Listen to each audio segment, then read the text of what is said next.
Fala Curumim, fala Cunhatã, estamos aqui dando abertura a mais um dia desse podcast incrível que é voltado para a juventude. A gente vai discutir aqui hoje Zona Franca, BR-319, políticas públicas para a juventude e também sobre o universo estudantil. A gente está aqui com o Alemão, com o Davi Leite, que também já participou de alguns movimentos estudantis aí e hoje está buscando um cenário mais para o âmbito rural. Depois a gente faz um bate-papo mais voltado para isso, você explicar tudo isso que está acontecendo, Davi.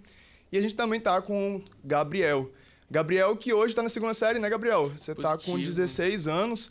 Conta pra gente um pouco aí como que tá esse cenário no universo estudantil, que você é um ativista ferrenho aí. Eu tenho acompanhado bastante suas movimentações. Bom, eu estou aqui na segunda série agora do ensino médio. Estudo na escola Professor Otávio Mourão, né? Eu concorri a vice-presidente do Grêmio lá. Tivemos uma eleição que eu considerei uma eleição muito acirrada, né? E hoje a minha luta é pelo bem dos estudantes, é pelo bem da juventude. Eu estou ali na escola, sempre fazendo minhas movimentações, sempre ajudando, tentando ajudar no que eu posso os meus colegas da escola. O que foi? Teve algum ponto assim de partida, Gabriel, que fez você começar a ter uma aspiração para poder querer erguer voz mesmo nesse universo? Eu digo que foi uma chama que aconteceu dentro de mim. Foi uma chama que eu olhava uma situação e eu pensava, por que ficar só observando se eu posso realmente ir lá e agir? Sim, puxar a responsabilidade, Puxar a né? responsabilidade. Eu queria deixar uma mensagem para as pessoas que estiverem me assistindo agora, que até quando os estudantes vão ter que precisar pagar cursinho para poder entrar em universidade pública? Até quando os estudantes vão ter que pagar cursinho para poder fazer Enem, PSC ou SIS? Quando você fala de pagar cursinho, você está falando dos estudantes da rede pública. Positivo. Os que têm mais carência de ensino dentro das escolas públicas. Porque a gente sabe, os cortes na educação, eles são prejudiciais. Tivemos agora um corte de orçamento na educação, agora os institutos federais recebem somente 1 milhão, né? E sabemos que cada estudante do Instituto Federal, eles têm um gasto, assim, são gastos neles 7 mil reais. E 1 milhão não dá para custear os custos de uma instituição tão prestigiada que é os institutos federais. Realmente é uma situação assim que a gente costuma ver, né? Quem está no ensino público, que é quem mais precisa, geralmente, quando vai fazer uma faculdade, tem que trabalhar para poder pagar a sua faculdade e acaba indo para uma universidade que é privada. E quem está na universidade privada, que cursa todo o seu ensino fundamental ali, eles têm condições de depois ir para uma escola pública para poder pegar a cota, né? Que é algo que eu vejo você falando bastante, também nas suas redes sociais, no seu dia a dia, nas discussões públicas, né? Em sala de aula. Enfim, a gente tem esse acompanhamento que eu e você, a gente caminha junto, né? Falando, erguendo voz por isso. E assim, a gente vê que quem tem condições é quem consegue passar para a faculdade. Então, realmente é um ponto de destaque aí que a gente vai ter um trabalho árduo aí pela frente. E Alemão, a gente está com o William Alemão aqui também, que hoje é coordenador de mobilizações da juventude do partido MDB. Alemão, conta um pouco mais sobre essa tua trajetória que te trouxe até aqui e como tem sido as atividades do Alemão hoje em dia. Tem alguns projetos aí em mente, né? Tem alguns. A minha trajetória meu trajeto nesse cenário político começou lá em 2015, né? Já atuando nesse movimento que os meninos estão, né? Lá ali com os movimentos estudantis. Eu sou ex-aluno de Instituto Federal. Acredito muito que a educação ela transforma vidas e que para isso nós temos que ter incentivos. Seja com a bolsa ali para um transporte, um auxílio cultura. É isso que nós temos que ter. Eu apoio muito. Mas falando sobre mim agora. Hoje eu estou na juventude do MDB. Tenho parceria com alguns projetos, mas o meu foco agora está sendo sobre o projeto Transporte Solidário. Né? Esse transporte solidário são para pessoas em tratamento de câncer, que estão em vulnerabilidade socioeconômica. Esse projeto nasceu através da minha mãe. Minha mãe teve câncer, está curada hoje, graças a Deus. E eu percebi que tinha muitas pessoas que eu também poderia ajudar ali tendo aquele contato na Fundação Secom. Então, eu também estou motorista de aplicativo e sempre busco, pegava essas pessoas ali no Secom, deixava elas em casa e elas iam efetuar o pagamento da corrida e eu não cobrava. Só pedia para elas saírem, agradecer a corrida, o contato, e elas ficavam muito agradecidas e foi assim que o projeto começou. Hoje nós temos aí 10 motoristas, né, que já fazem esse trajeto totalmente gratuito, sem custo algum. E a gente também não dá só esse apoio no transporte, a gente dá esse apoio social também. A gente consegue aí doar uma cesta básica, comprar um medicamento. Hoje eu estou focado nisso, né? E também na juventude do MDB, a juventude do MDB, ela abraçou realmente esse projeto, eles estão muito engajados, eles apoiam bastante com o que eles querem, né? Como eles podem também. E é isso. Teve algum episódio marcante, assim, durante as passagens que faz esse translado, né? Das pessoas de casa até o Secom, do Secom até a sua residência. Já teve algum episódio, assim, que te marcou que foi mais impactante? Já teve sim. Já teve um episódio da dona Maria Zaina. Acho que foi o mais impactante que eu tive, que ela é uma pessoa que realmente, ela trabalhou muitos anos no garimpo, né? Então esse contato direto ali com o ouro, com o mercúrio, afetou ela, né? Ela teve um câncer de mama, que ela conseguiu ali superar esse câncer, só que o câncer ele voltou, só que dessa vez no pulmão. E hoje ela vai todo dia ali no Secom, ele já perdeu um braço, ela teve ali uma trombose, né? Perdeu um braço. E ela é uma pessoa hoje que não consegue mais trabalhar, não trabalha mais, ela, 100% da renda dela é doações. E inclusive ela até sofreu um golpe de uma pessoa que não merece nem ser chamado de motorista de aplicativo, né? Esse cidadão, ela já não enxerga tão bem, ela pediu para ele colocar, né, o valor da corrida e o Pix dele, e ele fez isso, e pediu só para ela colocar a senha. Quando ele colocou a senha, ele viu a quantidade, o dinheiro que tinha na conta dela e levou tudo. Era uma quantia, era de doação, eram R$300 que tinham na conta dela. E ele levou e pediu para ela descer do carro. Falou que a internet dela não estava funcionando e deu uma desculpa e expulsou ela do carro dele. Aí quando ela aproximou o celular do rosto, que ela conseguiu enxergar mais ou menos que ele tinha levado o dinheiro dela, ela chamou o segurança. Quando ela chamou o segurança, ele foi embora. Ela lembrou de mim, conseguiu me contactar no dia seguinte. Eu fui lá na casa dela, nós fomos na delegacia, conseguimos entrar em contato com esse rapaz e ela conseguiu recuperar o dinheiro dela. Graças aí ao apoio da polícia. É um rapaz que, assim, uma falta de humanidade tremenda, né? Se utilizando da boa vontade, da vulnerabilidade que a pessoa se encontra, e ele se aproveitando com um ato covarde para poder sair por cima, né? Mas é isso. Vamos partindo para a apresentação do Davi Leite. Davi, que começou a trajetória também no movimento estudantis, junto com o Gabriel também, agora está passando a bola para o Gabriel, na mesma escola, vocês estão estudando, né? E hoje está fazendo uma transição, Davi, é isso? Você está indo para o âmbito mais rural agora? Isso. Em relação a isso, a minha trajetória política, eu comecei assim através dos grêmios estudantis. Sou aluno sou formado, na verdade, na escola Professor Otávio Mourão, no Santa Teovina, onde tive a honra de ser eleito 2 vezes presidente do Grêmio Estudantil da escola. Fiquei como representante ali mais ou menos por 4 anos na escola. E para mim foi uma honra muito grande, onde a gente conseguiu fazer várias ações sociais, projetos para ajudar os alunos, campeonatos em cima de campeonatos. E um tempo depois, tive a honra também de conhecer o Gabriel e poder passar também essa bola para ele, que é um rapaz assim que está lutando no caso, né? Está se esforçando para aprender mais sobre o movimento estudantil e que é uma causa também muito nobre da gente lutar. Porque a gente, no caso, que não tem uma classe social, não é de classe social alta, a gente luta muito para conquistar e obter o nosso espaço na comunidade. E hoje em dia a gente sabe que o que comanda o mundo hoje em dia, infelizmente, é o dinheiro.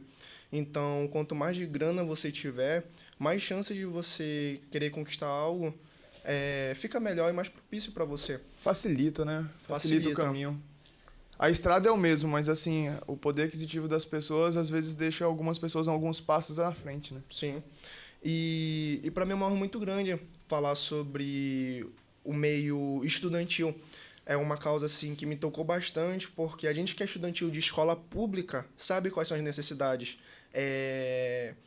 a péssima qualidade de merenda, a questão também dos estudos, a questão da infraestrutura da escola, e fora a questão também dos alunos que vão para a escola somente para merendar. E já teve parlamentares por aí dizendo que suco com bolacha já está de bom tamanho para um aluno, sendo que, às vezes, a única refeição do aluno é aquela. Para quem estuda de manhã, só merenda mais ou menos 9, 10 horas da manhã, e depois dali não tem mais o que comer. Então, é uma falta de humanidade muito grande.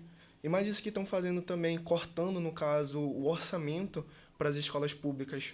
E a gente vê e começa a sentir na pele, para quem já foi estudante de escola pública, a necessidade que a gente enfrenta.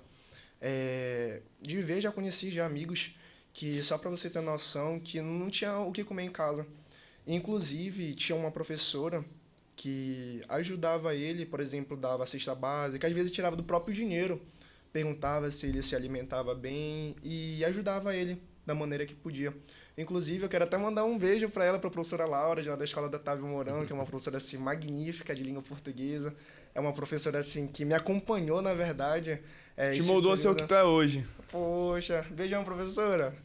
Pois é. Não, e realmente, isso que a gente está falando, quando a educação não chega, quando não, a capacitação profissional não chega para o jovem, ou às vezes o tráfico chega primeiro, né? Isso é verdade. A gente tem muitos amigos em comum que acabam nesse meio do caminho da trajetória, enquanto alguns conseguem ter um norte, um foco de horizonte de vida, alguns acabam se perdendo no caminho do tráfico porque realmente é a oportunidade que chega até eles.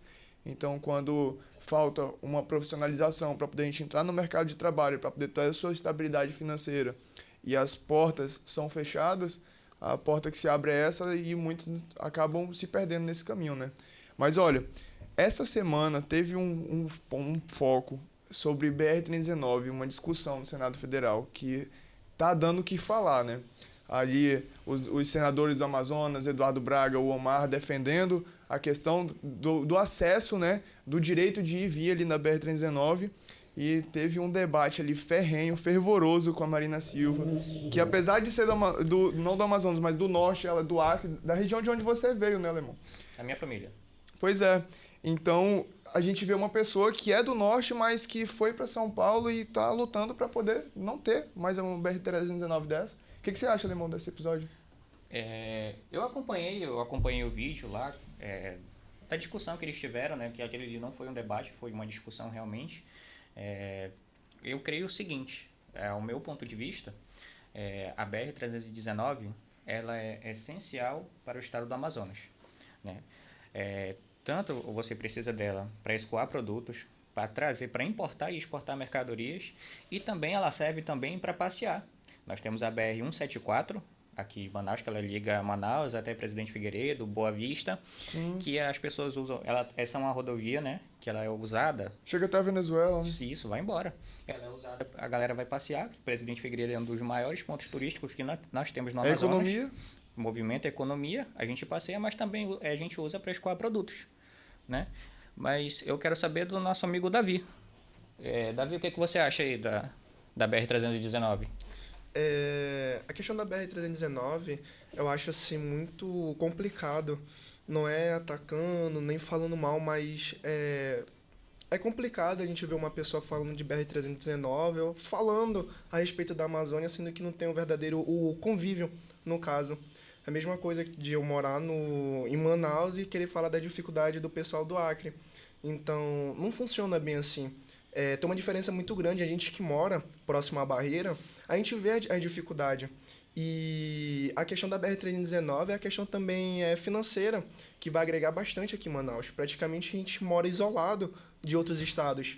E o asfaltamento, no caso da BR-319, é essencial para a gente, não somente para a gente turistar, querer andar, é um direito nosso, mas também entra a questão da economia. Várias famílias são afetadas por isso. Inclusive, até em relação da pandemia, a gente sofreu que só a respeito disso pela falta do asfaltamento da BR-319. Então, é uma luta bastante grande que a gente enfrenta a respeito disso. Perfeito. Inclusive, você tocou agora na pandemia. Na pandemia, os caminhões, as carretas estavam atolados na BR-319 e o Amazonas, a população amazonense estava morrendo sem oxigênio. Então, dona Marina Silva, a BR-319, ela não é só para passear, ela é necessária para o povo amazonense. Né? Não, é uma situação que realmente mexe com a gente, né? Porque a gente está aqui, a gente vive isso, a gente depende disso para poder se desenvolver. A gente vê que no passado já foi feito até mesmo uma ferrovia Madeira-Mamoré e hoje para poder a gente fazer o asfaltamento de uma estrada que já existe é difícil. Então a gente pensa que lá atrás já teve um desenvolvimento maior do que a gente tem hoje. Uma das falas que o Omar mesmo citou se fosse construir Brasília hoje. Se fosse construir Brasília hoje, as leis ambientais iam empacar, a cidade não ia ser construída. Poxa, parece que o desenvolvimento não chega, sobretudo, principalmente aqui no norte. As pessoas que nos atacam, a gente tem mais de 95% da nossa floresta nativa preservada. O estado que mais preserva. Pois é, e a gente sofre tanto ataque. Por que isso? Se a gente é referência, cara. Por que a gente não pode se desenvolver economicamente? Porque atacam muito também a questão da Zona Franca. A Zona Franca está isolada lá. Não, a Zona Franca tem um repertório histórico. Existe um motivo para ela estar ali. Existe a ameaça da internacionalização da Amazônia. Existe vários amigos nossos do interior do estado que não têm oportunidade nem de trabalho, nem de educação nos seus municípios, que vêm para cá por causa da Zona Franca, por causa desse desenvolvimento. E expandindo também esse bate-papo para o Gabriel, como que você consegue analisar e enxergar esse cenário, Gabriel? Bom, eu enxergo que a Zona Franca é de muita importância para o povo de Manaus.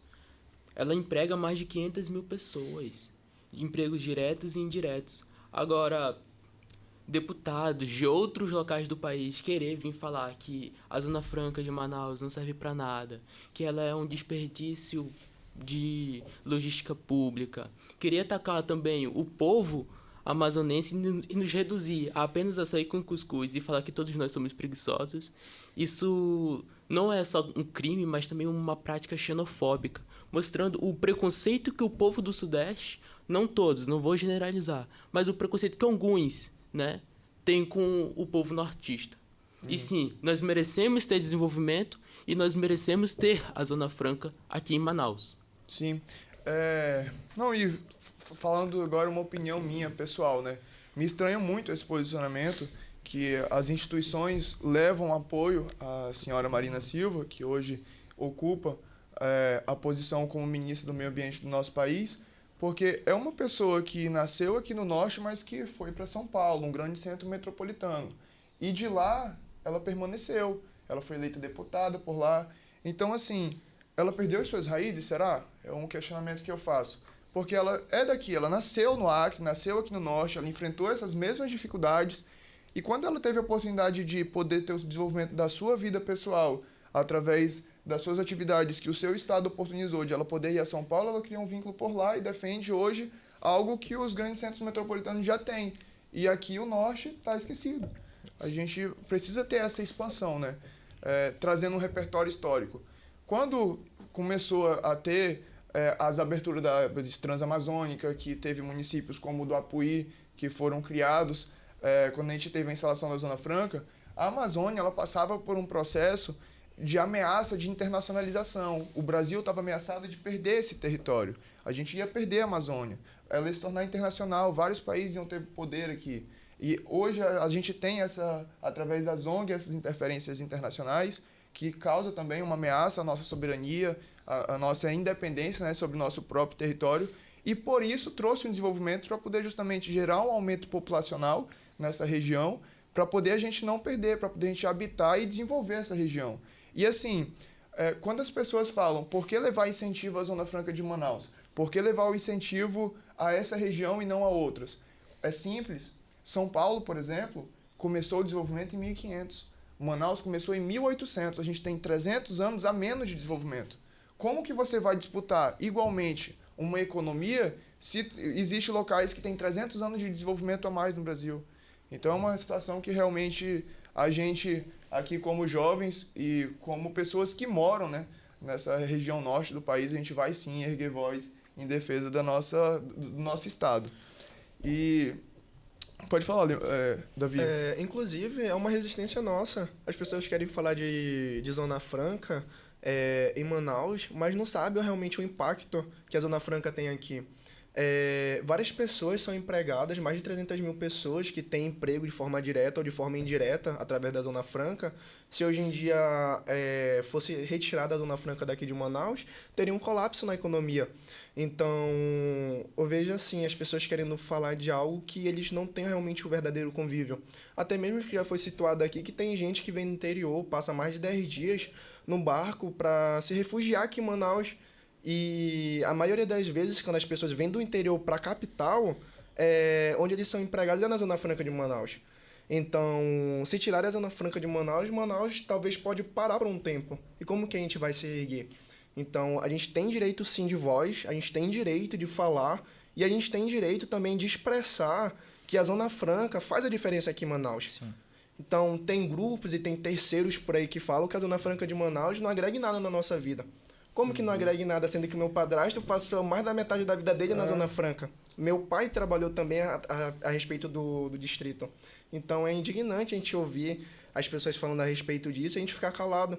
Porque se for para fazer barulho, a gente vai fazer barulho. Se for para falar, a gente vai falar. Mas o importante é a gente expressar o que está acontecendo aqui na região amazônica. Se a gente não lutar pela nossa terra, quem vai, né? É verdade. Inclusive, eu acho que todo mundo aqui conhece alguém que já trabalhou no distrito, Ou na trabalha. Zona Franca de Manaus. Sempre tem um amigo, um parente. Sim, e também nós temos que agradecer ao senador Eduardo Braga, que ele luta há anos pela Zona Franca de Manaus e também ele luta pela BR-319. Falando sobre Zona Franca de Manaus, parafraseando uma frase do senador Eduardo Braga, ele falou que se tirar a Zona Franca de Manaus é jogar o povo amazonense à miséria, ao desemprego, à pobreza, porque é isso que acontece, isso que vai acontecer aqui. Aqui a Zona Franca de Manaus, ela precisa exatamente o que o senador Eduardo Braga está fazendo. Está trazendo incentivos. A gente precisa não só de incentivos fiscais que nós já temos, mas a evolução, nós precisamos de políticas públicas para isso. Nós precisamos também inserir os jovens nesse mercado de trabalho. Lá na Zona Franca, nós precisamos de mão de obra aqui no Amazonas qualificada dos jovens para que as empresas não precisem pegar uma galera de São Paulo, uma galera lá de Brasília. Nós precisamos disso aqui. E também falando um pouquinho sobre a BR-319, ainda, o senador Eduardo Braga luta basicamente, a metade da carreira política dele foi brigando pelo asfaltamento da BR-319. O senador Eduardo Braga, ele conseguiu agora o marco ambiental, que inclusive Facilita, né? pelos ambientalistas foi classificado como a PL da devastação. Essa foi Do desenvolvimento, no caso. Não, foi a PL da devastação. Por quê? O argumento é o seguinte, que se asfaltar a BR-319, toda a mata que fica ao redor da BR-319 também vai ser asfaltada, porque as famílias vão querer desmatar para querer morar à beira da BR. Esse é o argumento. E isso, para mim, é uma coisa assim absurda, na verdade. Esse é absurdo, porque a BR já está lá, ela já existe. Quer dizer que só pelo fato de asfaltar, as famílias vão querer desmatar mais ainda. Isso não existe, porque as famílias já estão lá, inclusive estão preservando mais que a gente que mora aqui no centro urbano. Sim. E quem defende, geralmente, são pessoas que estão no centro urbano. Quem está no centro urbano é quem defende esse empacamento, né, desse desenvolvimento das nossas regiões interioranas. E é uma hipocrisia, né? É uma hipocrisia. Geralmente, quem está no aspecto ambientalista defendendo são as pessoas que estão no alto de um grande prédio, né? É uma grande hipocrisia isso. Mas, enfim, realmente é muito impactante. E, assim, essa PL que o senador conseguiu aprovar com muito esforço no Congresso Nacional, uma união de vários parlamentares sob liderança do senador Eduardo Braga, sobretudo também, principalmente dos representantes políticos aqui da região norte, né? E isso vai trazer um desenvolvimento porque existe uma série de restrições na lei que estava antigamente que impedia o asfaltamento da BR-319, a extração de minérios aqui da nossa região, que em outras já foi explorada, a gente não pode usar isso para o nosso desenvolvimento. E outra coisa eu te digo, Alemão, quando as pessoas falam que vai desvastar, eu digo o outro lado da moeda. Eu digo que tem crianças ali que precisam ir para a escola, que não conseguem porque não tem uma estrada. Tem pessoas ali que passam necessidade, que passam por insuficiência alimentar, porque não tem emprego, não tem estabelecimentos comerciais, não tem infraestrutura alguma. Mas tem pessoas morando. Existem pessoas debaixo das árvores e a gente também precisa olhar o desenvolvimento pessoal dessas pessoas, a capacitação delas, né? E um ponto muito importante que você falou, Davi, tem pessoas que dizem que não vai interferir em nada, isso não está em desenvolvimento nenhum. E eu vou passar a bola para o Gabriel. Gabriel, a gente fez uma visita à Fundação Matias Macchilini, que ela é impactada diretamente. É uma escola surreal aqui no norte, aqui em Manaus, que ela sobrevive justamente porque existem empresas ali na Zona Franca que levam incentivo para poder trazer uma educação de qualidade, né? Sim. A Fundação Matias Macchilini já é uma instituição de ensino que já representou o Amazonas internacionalmente, já representou o Brasil internacionalmente. Tudo isso com investimento de empresas daqui da Zona Franca de Manaus. Empresas como Honda, Panasonic, todas essas empresas que estão aqui dentro são empresas que financiam ela e por isso elas se tornam uma das instituições de ensino mais importantes daqui de Manaus e de todo o estado. Eu também queria dizer que não é só o povo sulista, sudeste, nordestino, nenhum desses aqui tem que ditar o que acontece aqui dentro do meu estado. Quem dita as coisas que acontecem aqui é o meu povo. E eu também queria agradecer o senador Eduardo Braga pelo trabalho que ele vem fazendo em defesa não só da Zona Franca, mas também de todo o estado do Amazonas. Entendi, Gabriel. Te agradeço por esse comentário e queria que você falasse também um pouco mais sobre as escolas, sobre as políticas públicas para a juventude. Você pode falar um pouquinho para a gente? Bom, as escolas hoje, infelizmente, algumas estão muito depredadas. A gente pode pegar o exemplo aqui de Dom João Bosco, uma escola que já foi muitas vezes, já sofreu diversas denúncias, reclamações de o banheiro com o teto caindo, todo depredado, a escola toda depredada, a tintura horrível. Escolas até mesmo como a minha que precisam de reforma, entendeu? E eu queria dizer que o governo do estado querer utilizar a educação como uma ferramenta de política pública só final de eleição e não olhar para ela no decorrer dos 4 anos que ele tem para fazer isso, mostra o quão ele é... Eu não tenho palavras para dizer o quão o governo desse entendeu? Então, eu quero manter meu decoro agora. Entendeu? Eu quero manter meu réu primário, por isso que eu não vou falar a palavra que eu gostaria de falar. O coração palpita. O coração palpita mesmo. Para a gente encerrar, Davi, você tem algum comentário para fazer? A respeito. Uma mensagem final. Uma mensagem final. Somente gratidão a tudo que eu tenho vivido, as novas experiências, e também agradecer os companheiros que eu ganhei no decorrer dessa caminhada. Eu sei que eu sou uma pessoa nova, ainda tenho muito para aprender. Eu sei que ainda vou viver muito e a gratidão a gente tem que levar por todos os lados que a gente for. Agradecer ao Nicolas pela oportunidade que a gente está tendo, o Alemão, o Gabriel. O Gabriel é uma pessoa assim que eu admiro bastante. É uma pessoa assim que luta por aquilo que ele acredita. E é uma coisa assim que eu não vou me calar. Eu entrei nesse meio justamente para expressar o que eu penso. Eu não estou dizendo que eu sou o dono da razão, que eu vou acertar em tudo. Mas que se eu errar, eu vou ser homem o suficiente para chegar com a pessoa e admitir eu errei e eu quero aprender sobre isso, se realmente eu estiver errado. Isso aí. Nicolas, pode fazer o encerramento. Eu já dei a minha palavra final, já. Te agradeço também pelo convite. Pode ficar à vontade. Tamo junto, Alemão. É isso, a gente está aqui numa roda de conversa de jovens que tem uma geração inteira para poder a gente trabalhar. Costumo dizer muito, né, que a juventude é o futuro, mas também é o presente. A gente tem uma série de projetos.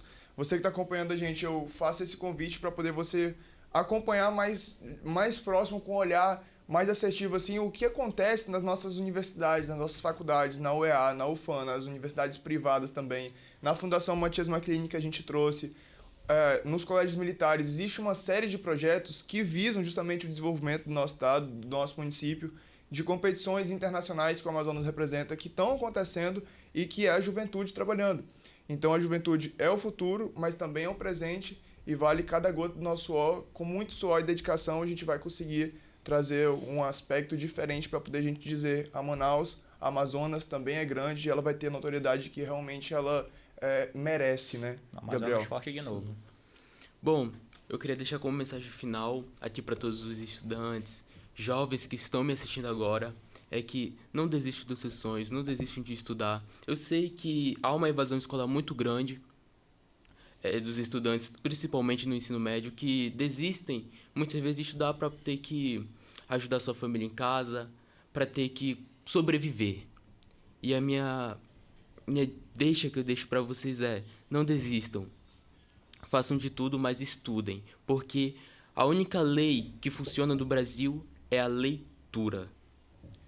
Boa. Gostei desse ditado aí, hein? Gostei. É a educação que transforma, né? Positivo. A educação que tira a ignorância do ser humano para poder trazer esse desenvolvimento. Obrigado pela participação, Alemão. Obrigado, Davi. Obrigado, Gabriel. A gente vai se encontrar em várias oportunidades por aí. Esse foi o Vem Com Nós. Fala Cromim, fala com Yatan. Se você não é inscrito ainda aqui no portal Furacão de Notícias, já se inscreve, deixa o like e vem com a gente. Vem com nós.